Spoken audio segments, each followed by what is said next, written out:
Right. So everyone, welcome to yet another webinar brought to you by meez. We're here to go over nutrition today.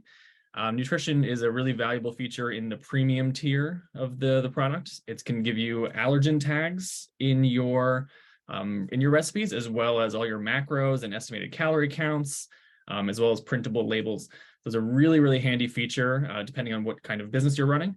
And I'm going to go over a lot of information today about how to link your ingredients to the nutritional side of the feature of meez, as well as how to troubleshoot.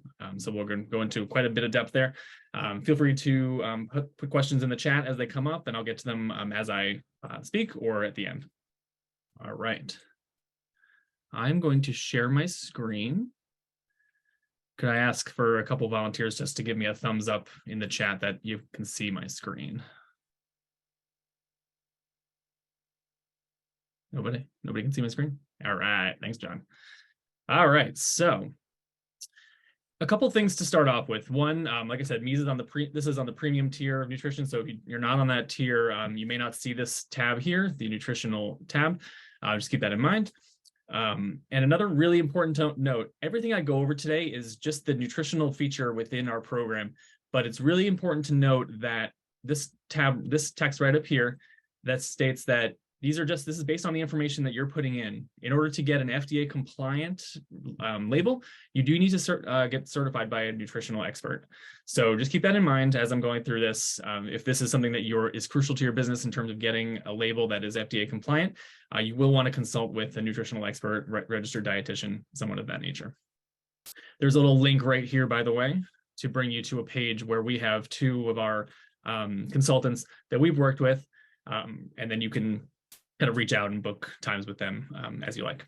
So, all right, without further ado, let's get into it. So the really important thing to remember, and a lot of you who know about the costing side of meez will understand this, is that in order to start off getting your nutritional information linked, we start with the ingredients. Just like with costing, the ingredients are where the data starts from.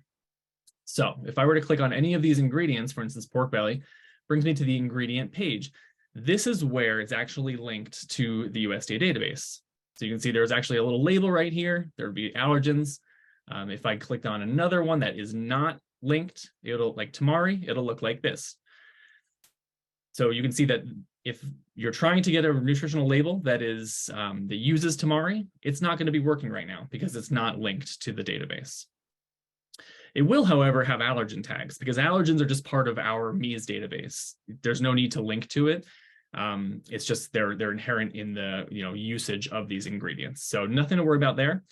But in order to link your ingredient to, let's say, tamari, to a nutritional information, we would just click edit. We can do it right from the tamari page, just the ingredient page right here. Click edit. And this is actually where we can also change the allergen tags if we want to, or may contain down below. You can click and deselect any of these. And right here, there's a little space for searching the USDA database. We can just start typing in tamari. Notice there are two columns here, common and branded. Common is kind of an aggregate, just a general average amount for your nutritional information.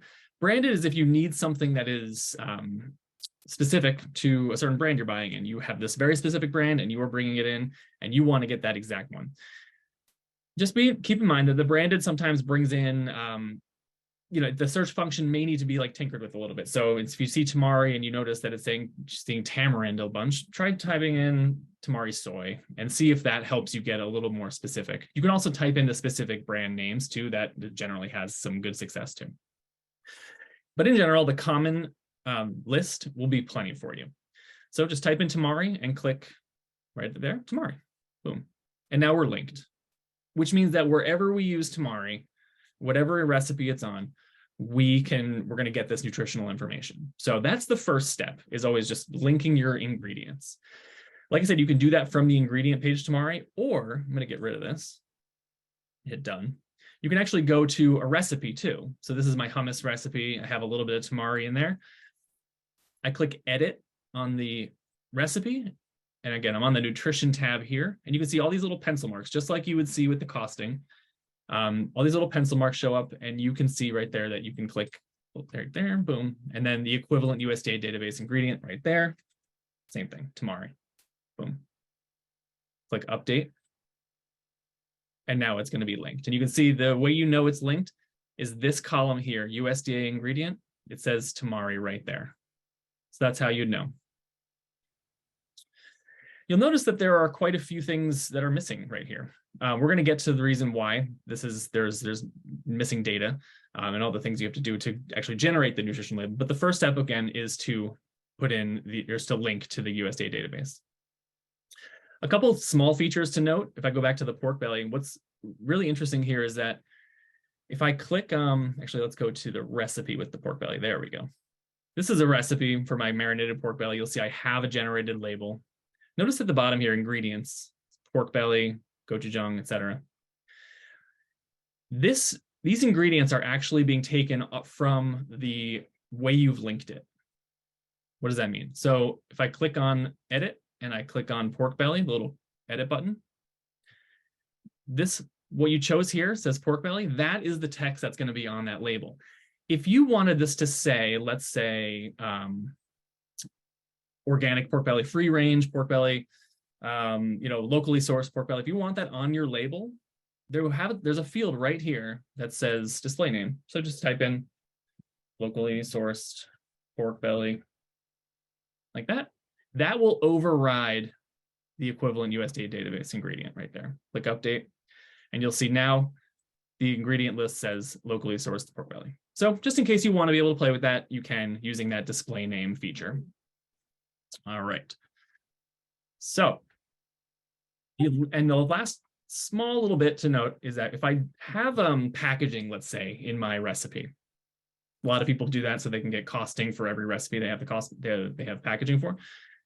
Simply go into that item, click the little pencil mark, and there's a little button right here, a little checkbox. This ingredient is non-edible. So if you are using packaging, or if you have ingredients in your recipe that simply aren't food, you can just click that ingredient is not edible, and that's just going to kind of mute it. So it'll still generate the label. It's just going to say, ignore this item. You don't need it.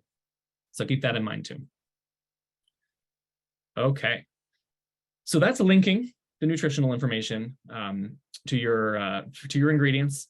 From your ingredients into the recipe, we can now just see the nutritional label right there. But what happens if your nutritional label isn't working? What happens if it's not generating? If it looks something like,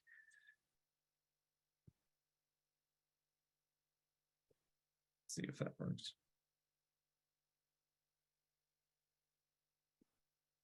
Something like this. There's not enough information to generate a nutrition label.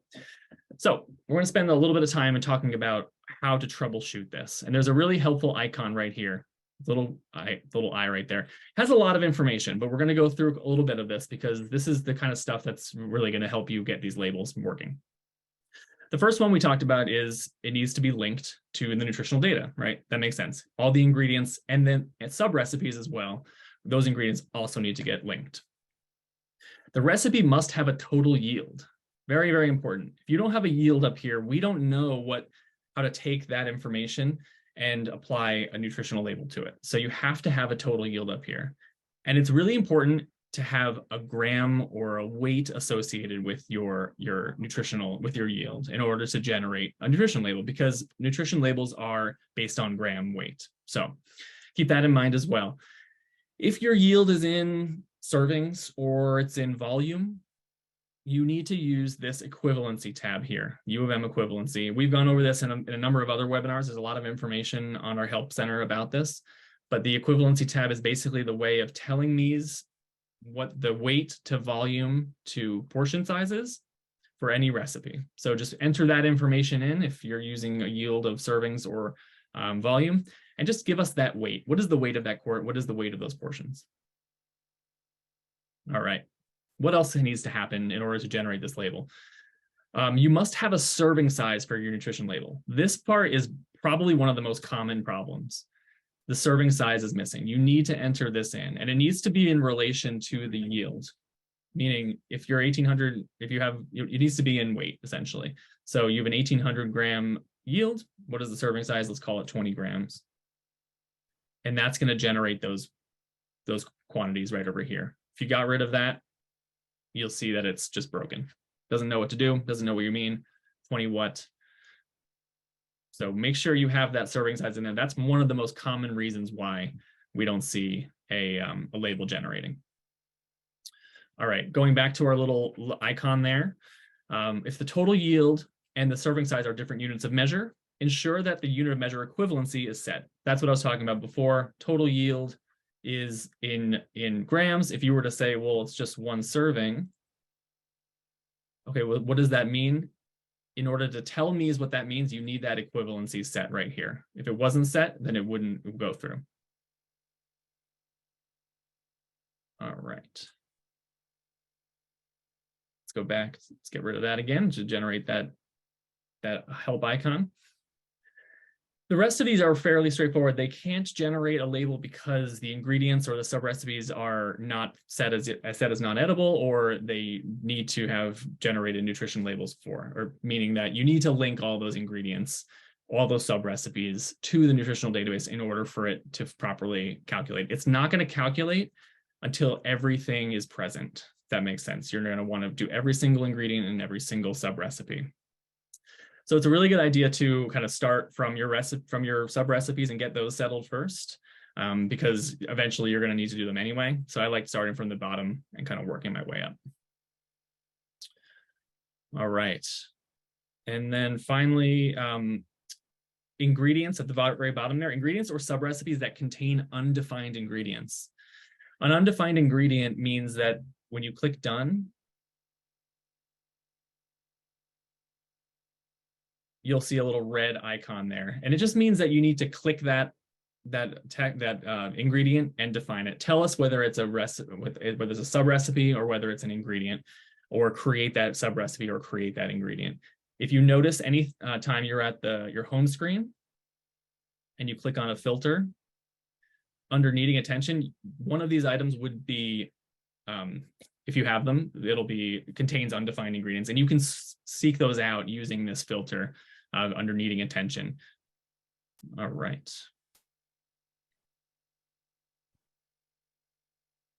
Just to note, if you are you're building out these recipes with your nutritional information, all of your viewers are actually going to be able to see this nutritional information too, which is really, really handy if you're using this in the kitchen or front of house, and you want your cooks, your chefs, your bartenders, your servers, anybody to be able to see the nutritional information. Just know that when you add them as a viewer to your account and they go to this recipe, they just have to scroll down on the right-hand side, and you'll see there's a little section here called nutritional information. Right there, you see those allergen tags, as well as your nutrition label right there. Obviously, it can be really, really helpful for the staff just to have this information available to them, so they know they can easily check allergen information as needed, when questions crop up. All right. Looks like we're going to be good for time. I wanted to make sure I showed one last thing. Let's say I am on my, let's see here, go to my hummus recipe again. And I have this very particular type of sriracha that I bring in and that I want the nutritional information for. Okay. So I click on my add nutrition data, click on that little pencil, and I search for the item, and under branded, and I don't find it. It's not anywhere in here. It's not in the database. What do? The solution we have for you is right here. Can't find a USDA match? Create a custom nutrition value. Click on that link there, and it brings up this form. And now all you have to do is grab that item from your walk-in or from the dry storage, and just tell us the nutritional value on that label. We're basically asking you, what your account information is, and then tell us the serving size, tell us what is that serving weight in grams. All of this information, calories, fat, saturated fat, they're all on the label itself. We're just asking you to put them in here. You submit it to us. Within 24 hours or so, we're going to have that updated for you so that in your account under sriracha, it's going to have that custom value in there. So just so you know, you do have that option if you want to get really particular about your items, which a lot of folks do. Otherwise, of course, you're able just to use the common, right? The common links right here, or any of the branded ones that are close to what you need. Okay. Just check my notes real quick, make sure I got everything. We have one more really helpful tool that I'd love to show you. Let's go, yeah, let's start right here. We also have right here in the center of your nutrition kind of page here, this column here, yield after cooking. Keep in mind that this is a really valuable tool for anything you're using that's a marinade or a brine, or something that you're kind of part of the recipe that's maybe being discarded, right?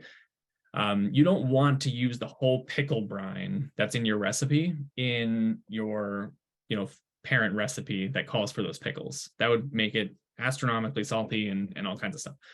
So what you can do is actually just click edit, and you can change these yield after cooking, scale it down kind of dramatically so that you can get a more accurate reading on those items that maybe are, kind of discarded at the end of the process, that really don't make it all the way into your recipe. So that's another really helpful feature, because you might find that if you're doing a lot of pickling and marinating and stuff like that, your final recipe, your final nutrition label will probably be pretty extreme unless you adjust using those yield after cooking. Same thing goes with using fry oil in your recipes, right? Frying something obviously makes a big difference in terms of its nutritional output. So make sure when you're putting in oil into your recipes, you're using that yield after cooking properly, so that it's not going to be like they're eating the entire bunch of oil. It's just scaled back. I believe it's about 20 to 30% or so. But there's plenty of resources out there around the nutritional, how fry oil gets absorbed into fry.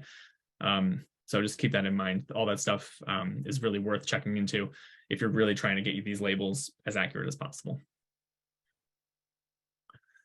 All right.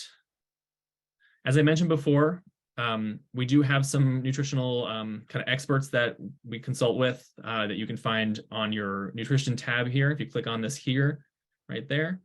Again, these are the two professionals that we work with.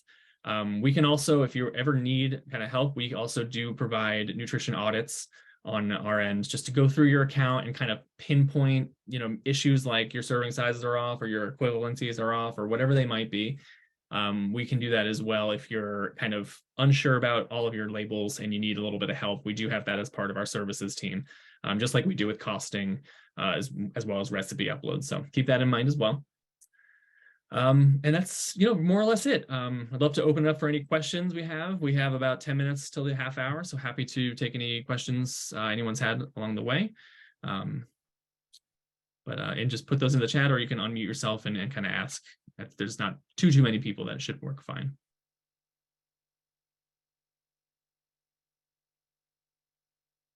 No? Well, you'll all get a copy of this recording. We're going to post it on our website, so you'll have access to it moving forward as well. And please, please, please, if you have any questions about your labels, reach out to support@getmeez.com. We'll be able to help you figure it out.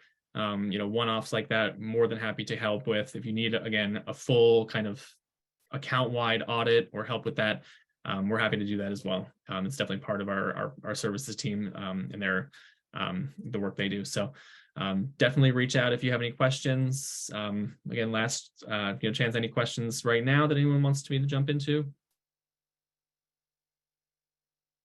All right. Well, again, thank you so much, everyone. It's been a pleasure. Stay tuned. We have more webinars coming up in the next, every 2 weeks. So stay tuned for those. We're just doing kind of small deep dives into the different features of Meez. So I hope to see you there.